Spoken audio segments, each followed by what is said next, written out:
윤석열 대통령이 최근 국민의힘 일부 최고위원들을 비롯한 여당 중진 의원들과 비공개 만찬을 했다고 합니다.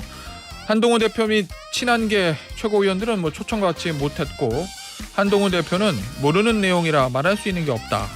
이렇게 어제 얘기했는데 이 모임에 참석하지 않은 또 다른 지도부 이야기를 좀 들어보도록 하겠습니다. 국민의힘 김재원 최고위원과 전화로 연결돼 있습니다. 위원님 안녕하세요. 네, 안녕하세요. 자, 이제 보도로 정리가 됐습니다. 윤상현 의원이 먼저 대통령에게 번개를 제안하고 그래서 일요일 저녁에 윤상현 의원 그리고 인효한 최고위원, 김민정 최고위원 이렇게 세 사람이 한남동 관저에서 대통령과 만찬을 했다. 이게 이제 어제 취재 결과 나온 게 정리된 사안인데 김재원 최고위원은 못 가시게 맞는 거죠? 아니, 저는 제가 제 일정을 제일 잘 알지 않습니까? 예. 근데 그걸 해명하느라고 어제 하루 종일 걸렸어요. 해명이요? 그러면 해명까지 해야 될 상황입니까? 아니, 김종혁 최고위원이 예. 방송에 가서 말씀하시는 바람에 예. 취재진들이 모두 저에게 확인 전화가 왔었거든요. 아, 예. 예, 알겠습니다. 참고로 말씀드리면 김종혁 최고위원이 김재원 최고위원은 초대 받았다 이렇게 얘기한 건 아니고 확인해 보려고 전화했는데 전화를 받지 않았다. 이렇게 얘기했는데 이제 김재원 최고위원이 참석한 것으로 잠깐 오해가 좀 됐었던 겁니다. 용의선상에 또 올랐는데요. 근데 이제 전부 확인 전화가 오고 제가 김종혁 최고위원 전화도 방송 직후에 제가 확인 전화를 드렸거든요. 예. 근데 이제 확인 전화 받은 사실은 언급하지 않으시니까 하는 수 없이 제가 다 전화를 받고 또 알려드렸어야 됐죠. 알겠습니다. 자, 그런데요. 네. 지금 대통령이 이제 주말에 비공개 만찬을 하는 거는 자주 있는 일이라고 하는데 근데 어제 이제 참석자가 윤상현 의원만 갔으면 그러려니 할 텐데 이제 지도부 중에서 하필이면 인효한 최고위원, 김민전 최고위원, 소위 말하는 이 친윤계 최고위원만 2명만 참석을 해서 여기 좀 뒷얘기가 좀 나오는 것 같거든요. 이 김재원 최고위원과 소위 말하는 친한계 최고위원은 왜 부르지 않은 거로 보십니까? 그거는 이제 윤상현 의원께서 예. 저도 언론 보도를 보고 확인한 사실이긴 하지만 예. 윤상현 의원께서 의료개혁과 관련해서 드릴 말씀이 있다고 하니까 그러면 같이 만나 이야기를 들어보자 했었는데 윤상현 의원께서 이제 자신이 좀 함께 가서 대통령께 건의할 그런 사람을 선정한 것 아니겠습니까? 아, 그래요? 예.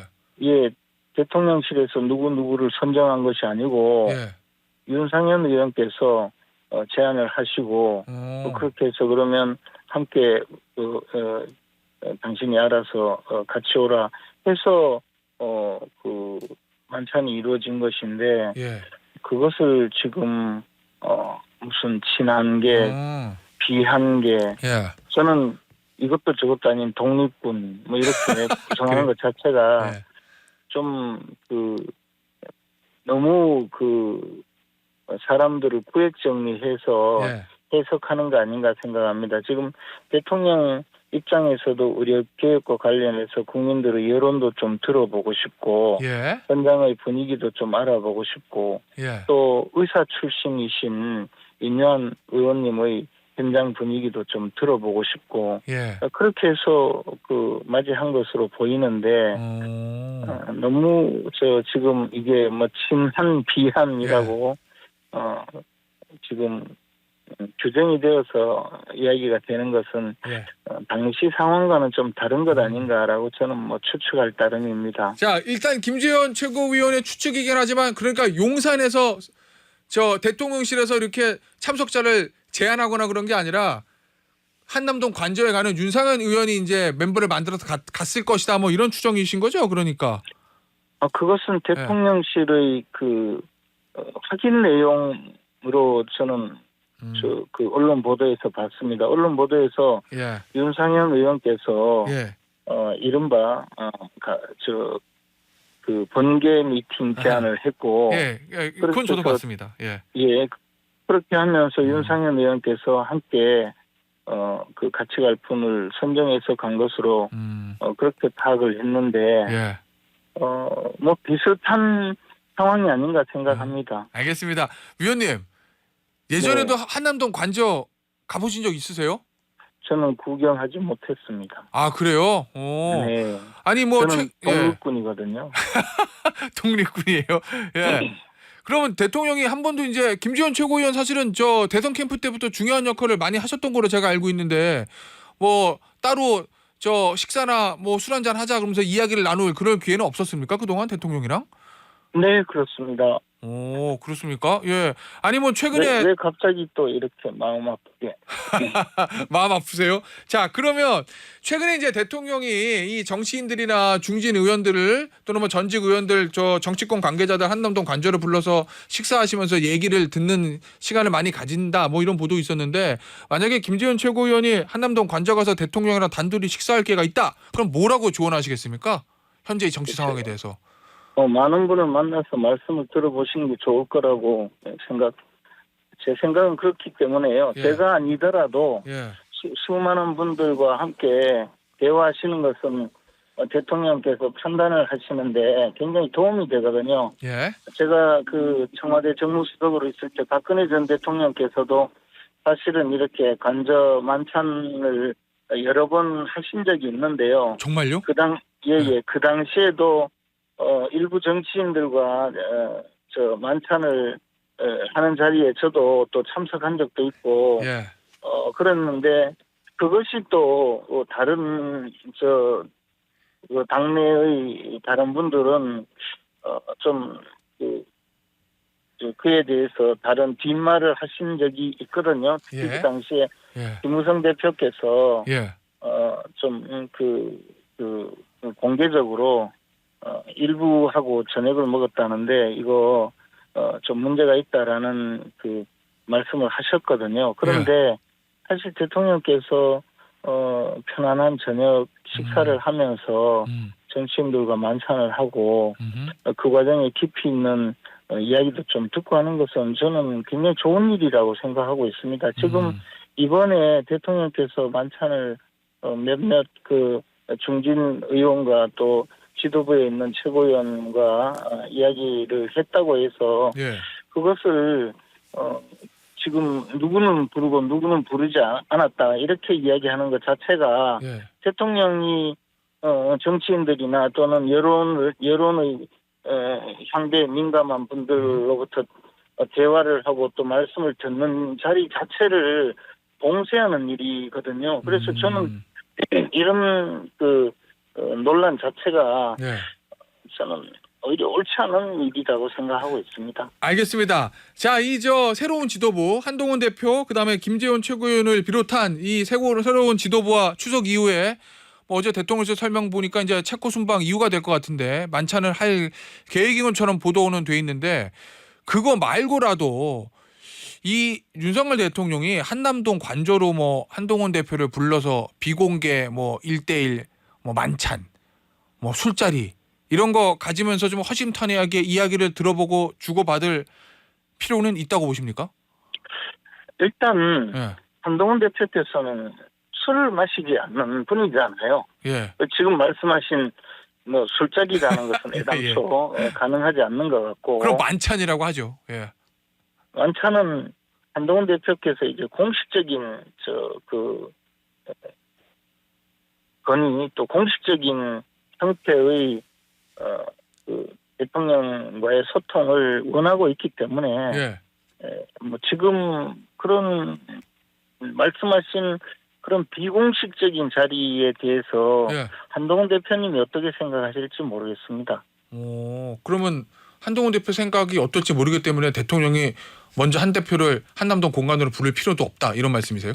아니 그런 문제가 아니고 지금 말씀하신 거는 지극히 사적인 만남을 말씀하시는 것 아닌가요? 만약에 공적인 대화를 하신다면 용산에서 그 당직자들과의 만찬, 뭐 당 지도부의 만찬 또는 대통령과의 면담 이런 방식으로 하시겠죠.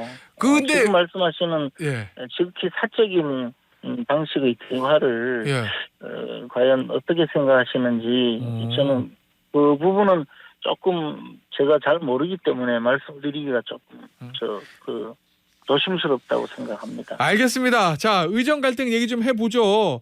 지금 여야 의정 협의체 가동이 될 것 같고, 그리고 이제 여야도 의견을 좀 맞춰가는 것 같은데 문제는 의가 안 들어오고 있잖아요. 현재까지는. 국민의힘 지도부 내에서는 이 부분에 대해서 어떤 보관을 갖고 계십니까?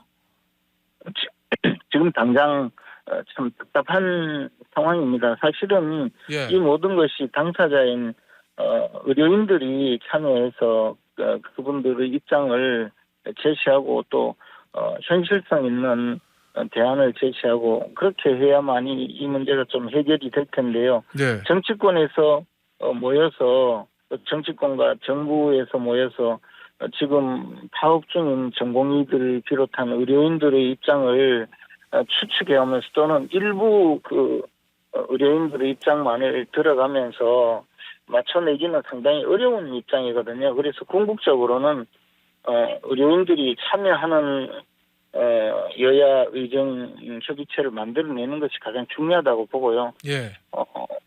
당장 오늘 내일 어렵더라도 끊임없이 의료인들의 참여를 유도하고 또 그분들과 대화를 해나가는 예. 수밖에 없다고 봅니다. 예.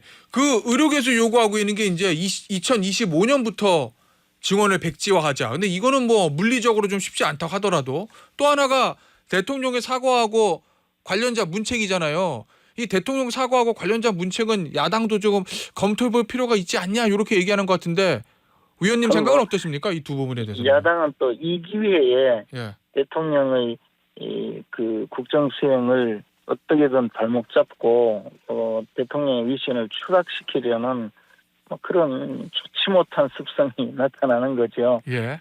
사실 제가 보기에는 최근의 여론조사에도 대통령의 의대 정원 확대 문제에 대해서는 국민 과반수가 찬성하는 결과를 봤거든요. 그런데 대통령의 사과 내지 대통령의 그 실무자 내지 관련자 문책 부분은 현재 지금 벌어지고 있는 추석 연휴 기간 동안의 의료계 현장의 좀 혼란 내지는 어려운 점을 예. 담당하고 있는 실무자들을 지금 현재 문책을 한다든지 지금 현재 교체를 한다면 누가 그 일을 할 수가 있겠습니까? 그래서 저는 그런 주장은 상당히 잘못된 주장이라고 생각하고 있습니다. 알겠습니다. 자, 주제를 바꿔서 김건희 여사 이야기 조금 해볼게요, 위원님. 이 어제 이원석 검찰총장이 출근길에 이 김건희 여사 명품백 관련해서 현명하지 못한 처신, 부적절한 처신, 바람직지 못한 처신이 곧바로 법률상 형사처벌의 대상이 되거나 범죄 혐의가 인정되는 것은 아니다. 뭐 이렇게 얘기했는데 이 죄가 되지 않는다라고 이 법적인 평가한 거 이 부분보다 언론의 관심은 앞부분 현명하지 못한 처신이다, 부적절한 처신이다, 바람직지 못한 처신이다. 여기에 조금 포인트를 일부 언론 좀 두는 것 같더라고요. 총장이 왜 이렇게 표현했다고 보십니까? 물론 어제 총장은 윤석열 대통령의 평가를 인용한 것이라고 말은 하긴 했습니다만. 이원석 검찰총장은 검사거든요. 검사는 법과 원칙에 따라 수사를 하는 사람인데 예. 주제넘게 도덕적 판단에 자기가 나서서 마치 무슨 도덕 선생처럼 우리 시체말로 훈장질을 한 것으로 봤습니다. 예. 실제로 그분께서 지금까지 이 문제에 대해서 법과 원칙에 따라 수사를 했으면 예. 그 결론을 내는 것으로 충분한 일이지 거기에 정치적인 언어 내지 일반 사회인의 윤리의식에 대해서 예. 지금 평가한 것에 대해서는 저는 적절하지 못한 행위라고 생각합니다. 그분은 검찰총장으로서의 자신의 직분을 지금까지 똑바로 수행했는지 예. 돌이켜봐야 할 분이라고 생각하고 있습니다. 자, 이 김지현 최고위원도 이 총장의 언급이 이제 부적절하다고 평가를 하셨어요. 왜 총장이 이제 정치적 평가, 도덕적 평가를 하냐는 건데 어제 그러면 이 총장은 이런 표현을 왜 했다, 어떤 의도를 가지고 했다라고 짐작을 하십니까, 혹시? 저도 뭐 짐작은 하지만 예.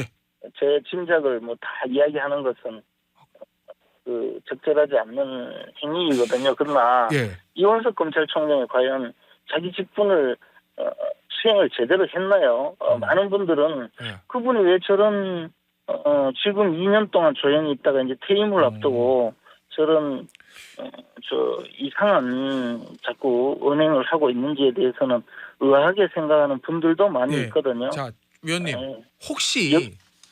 혹시 이원석 총장이 퇴임 후에 정치를 하고 싶어 한다 이렇게 혹시 좀 추측하십니까? 그렇게 생각하시는 분들이 있겠지만 예. 제가 뭐 이원석 총장님을 전혀 모르는 분도 아니고 예. 뭐 그분에 대해서 그런 인격적인 평가를 함부로 하는 것은 제 주제에 넘는 일이고요. 어쨌든 검찰총장 역대 검찰총장은 어느 분도 예. 절도 있게 말씀하시고 늘 법과 원칙에 따라 수사하는 것에 자신의 직분으로 삼았는데 이분은 법과 원칙에 따라 수사하는 일은 지금까지 그렇게 드러나지 않고 예. 이 임기가 다 되니까 갑자기 무슨 저런 말씀을 하셔서 예. 의아하게 생각하고 있습니다. 알겠습니다. 자, 위원님 마지막 질문이 될 것 같습니다. 양산에서 이재명 민주당 대표하고 문재인 전 대통령을 만났고 그 이후에 민주당에서 전 정권 정치 탄압 대책위원회 요거를 띄웠습니다. 결국 당 차원에서 대응한다는 건데 이 이재명 대표하고 문재인 전 대통령 그러니까 친명과 친문이 이 여권의 요 검찰발 수사 이거로 한몸이 됐다. 뭐 이런 평가도 있는 것 같아요.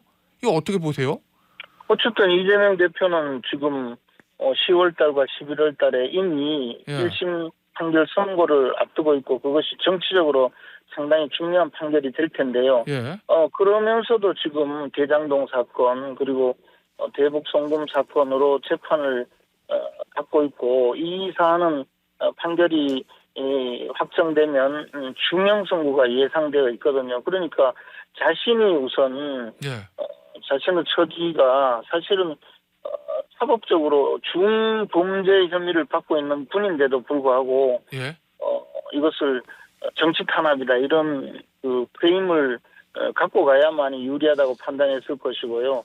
문재인 전 대통령 마찬가지로 지극히 단순한 부패 범죄이고 인간적으로 자신의 딸과 사위의 생계를 좀 도와주려는 그런 단순한 의도에서 나타난 것으로 보이는 범죄로 지금 의심을 받고 있거든요. 그러니까 두 분은 사실 이해관계는 일치하죠. 서로가 정치적으로 다른 입장에 있었다고 하더라도 지금은 서로가 서로를 활용해서 자신의 처지를 조금 더 유리하게 끌고 가려는 그런 시도라고 봅니다. 저는 이것은 범죄 동맹이 아닌가. 그래서 알겠습니다. 앞으로 사법적으로 잘 평가와 판단을 받으시는 것이 가장 중요하다고 봅니다. 알겠습니다. 오늘 인터뷰 여기서 마무리하도록 하겠습니다. 지금까지 국민의힘의 김재원 최고위원이었습니다. 위원님 감사합니다. 고맙습니다.